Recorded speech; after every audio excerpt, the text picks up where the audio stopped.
Good morning. Thanks for joining me on this Wednesday morning. I hope your week has gone well. We're going to continue reading from the Minor Prophets, today from the prophet Micah. Now, you might recognize Micah from Micah chapter 3, where he writes, "He has told you, O mortal, what is good, to do justice, love kindness, and walk humbly with God." Today we're going to read from chapter 5 and find a prophecy about Jesus. Chapter 5, verse 1, Micah writes, "Now you are walled around with a wall.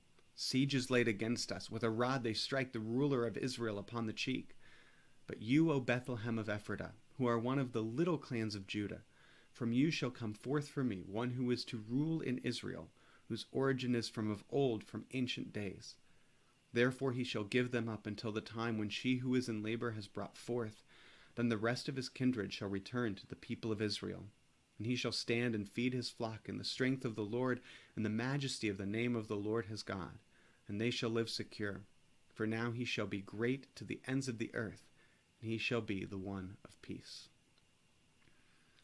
Here again we have a dual prophecy, one that was fulfilled in the time of Micah, when a ruler was indeed brought up that helped people return to Israel and establish peace. But we also see a description in Micah of the ideal godly ruler, who we know to be Jesus, because he fulfills all of these characteristics that Micah describes. He has humble origins, coming from the littlest of the clans of Judah, from Bethlehem of Ephratah. And from those humble origins, he comes as a leader to gather people together, not just in Israel, but from the entire world, like it was before the time of Abraham, when all the people were one. Jesus brings us back to that opportunity to be one people of God, not separated by national boundaries or identities. And Jesus comes to establish peace. He doesn't come as a military ruler with armies and weapons. He comes as a child. He comes to establish peace between us and God by offering a forgiveness, so that when we do things incorrectly, when we do wrong things, as God knows we're going to do, we have some sort of recourse. We can say that Jesus has paid the price for us.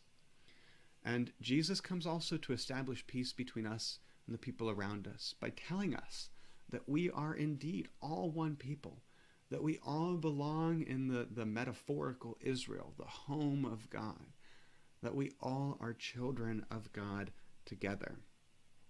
That is the strength of God, the majesty of the name of God that Jesus is offering to us, that Jesus is feeding us with.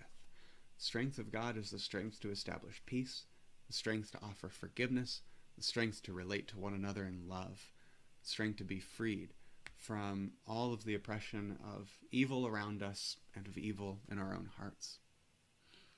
Would you please join me in prayer? God, you have woven the threads of creation too finely together for any of us to exist as islands unto ourselves. Teach us to delight in your web of life and to know ourselves in community. Amen. Have a blessed day.